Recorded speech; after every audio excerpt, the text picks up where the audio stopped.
இன்னைக்கு என்னோட கிச்சன்ல ரொம்ப ட்ரெடிஷ்னலான அதே சமயம் ரொம்ப ஆரோக்கியமான சுவையான ஒரு ரெசிபியை செய்ய போறோம். அதோட பேரு பச்சை கடலை பருப்பு ஃபாரா. அப்புறம் இத கடலை பருப்பு ஃபரே அப்படின்னு கூட சொல்லலாம். இது அடிப்படையில யூபி அப்புறம் பீகார்ல இருந்து வந்தது. ஆனா நம்புங்க, இது ரொம்ப ஆரோக்கியமானது அப்புறம் ருசியானது.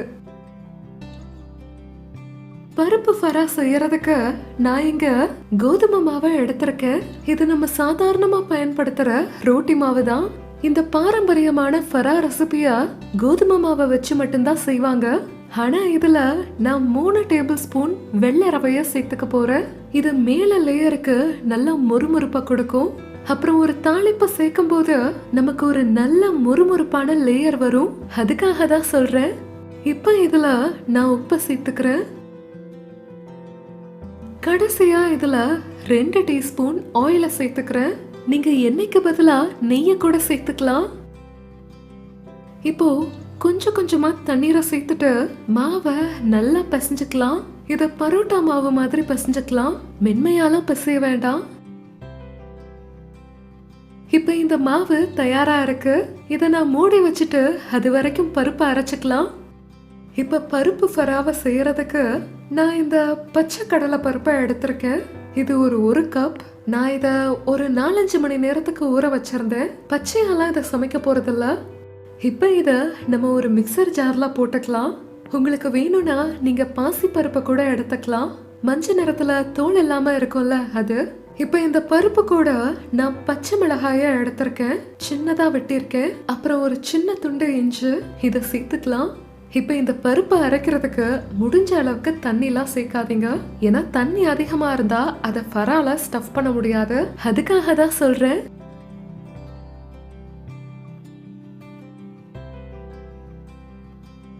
இப்ப இங்க பாருங்க, இந்த பச்சை கடலை பருப்பை நல்லா அரைச்சாச்சு.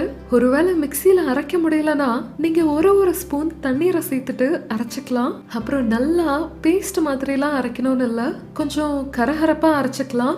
இப்போ இந்த பருப்பு கலவையில நான் ஒரு நடுத்தர அளவுல இருக்க பொடியா நறுக்கின வெங்காயம் அப்புறம் கொஞ்சம் கொத்தமல்லி தலைய சேர்த்துக்கிறேன். உங்களுக்கு வேணும்னா நீங்க விரும்புற எல்லா காய்கறிகளையுமே இதுல சேர்த்துக்கலாம். இந்த கேரட், பிரெஞ்ச் பீன்ஸ், பட்டாணின்னு எது வேணுமோ அதெல்லாம் சேர்த்துக்கோங்க. ஒருவேளை உங்களுக்கு வெங்காயம் பிடிக்கலனா நீங்க வெங்காயம் போட வேண்டாம். இந்த வெங்காயம் பூண்டு இல்லாம கூட நம்ம இதை செய்யலாம். இப்போ நான் இந்த எல்லா உலர்ந்த மசாலாக்களையும் சேர்த்துக்கிறேன். இங்க என்கிட்ட இருக்கிறது கொஞ்சம் மஞ்சத்தூள், இது கொத்தமல்லி தூள், அப்புறம் ஒரு அரை டீஸ்பூனுக்கு இந்த ஓமத்தை எடுத்திருக்கேன்.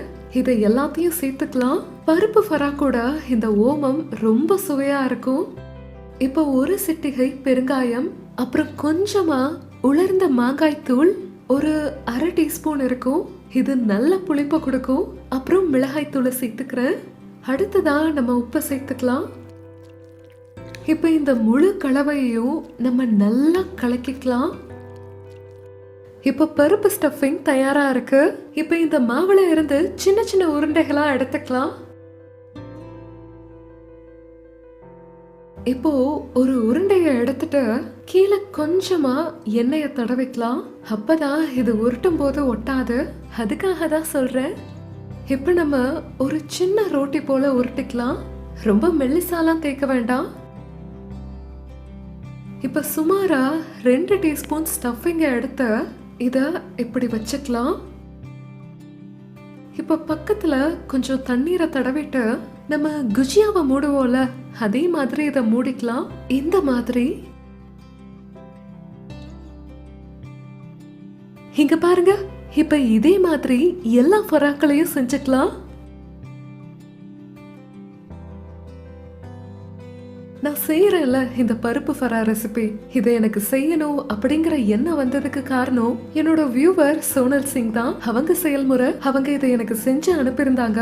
நான் கொஞ்சமா மாத்திருக்கேன். ஆனா ஐடியா சோனல் சிங்கோடது. இப்ப பருப்பு ஃபரா ஸ்டஃப் பண்ணியாச்சு. இதை இப்ப சமைச்சுக்கலாம்.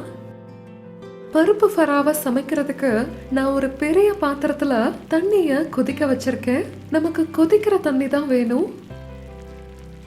இப்போ இதுல இருக்க எல்லா பருப்பு ஃபராக்களையும் நான் ஒண்ணா போட்டுக்கிறேன்.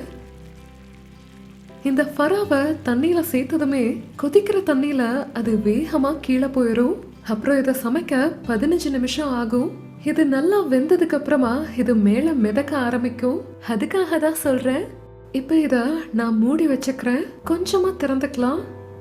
அப்புறம் இத நம்ம ஹை ஃப்ளேம்ல வச்சுக்கலாம். ஏன்னா தண்ணி கொதிச்சுட்டே இருக்கணும். 15 நிமிஷம் ஆகும் வேகிறதுக்கு. இப்ப இடையில நான் ஒரு தடவை இதை திருப்பி போட்டுக்கிறேன். இப்ப 15 நிமிஷம் ஆயிருச்சு. இப்ப எல்லா ஃபராக்களுமே மேல மிதந்துட்டு இருக்கு. இப்ப இத நான் இது மாதிரி ஒரு வடிகட்டி மூலமா வெளியில எடுத்துக்கிறேன். சோ அதிகமான தண்ணிலாம் வெளியில போயிரும். இப்ப இந்த ஃபராவை வெட்டிக்கலாம். உங்களுக்கு வேணும்னா நீங்க 2 துண்டுகளா இல்லாட்டி 3 துண்டுகளாவும் வெட்டிக்கலாம். இங்க பாருங்க, பருப்பும் உள்ள இருந்து நல்லா வெந்திருக்கு.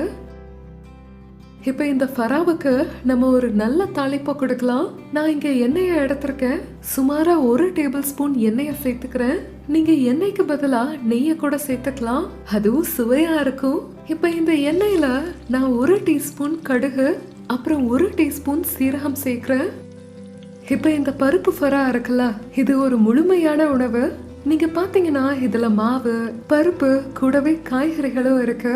அப்புறம் அதை வேக வச்சு சமைச்சிருக்கோம். சோ இது ரொம்பவே ஆரோக்கியமானது. கடைசியா 1 டேபிள் ஸ்பூன் எண்ணெய் தாளிப்பை சேர்த்துக்கலாம். இப்ப இந்த தாளிப்பு கூடவே நான் 1 சிட்டிகை பெருங்காயம் அப்புறம் கொஞ்சமா கரம் மசாலா ஒரு 1/2 டீஸ்பூனுக்கு சேர்த்துக்கிறேன். வேணும்னா நீங்க கடுகு அப்புறம் வெறும் சீரகம் போட்டு கூட இதை தாளிச்சுக்கலாம். இப்ப இந்த வெட்டின ஃபராவை நான் இந்த தாளிப்புல இப்படி சேர்த்துக்கிறேன். மிதமான தீயில இந்த பருப்பு ஃபராவை சமைச்சுக்கலாம். 2 பக்கமும் நல்லா முறுமுறுப்பா ஆகிற வரைக்கும் இதை சமைச்சுக்கலாம். இப்போ ஒரு தடவை நான் அதை திருப்பிக்கிறேன். மாவுல நம்ம வெள்ளை ரவைய சேர்த்திருக்கோம். சோ நல்லா கிறிஸ்பியா இருக்கும். இங்க பாருங்க, சுட சுட பருப்பு ஃபரா ரெடி ஆயிருச்சு. இப்ப சீக்கிரமா இதை பிளேட்டிங் பண்ணிக்கலாம்.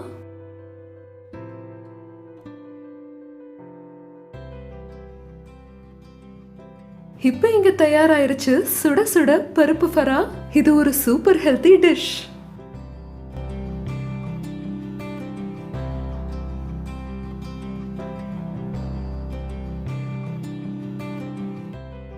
ரொம்ப நல்லா இருக்கு, சுவையா இருக்கு.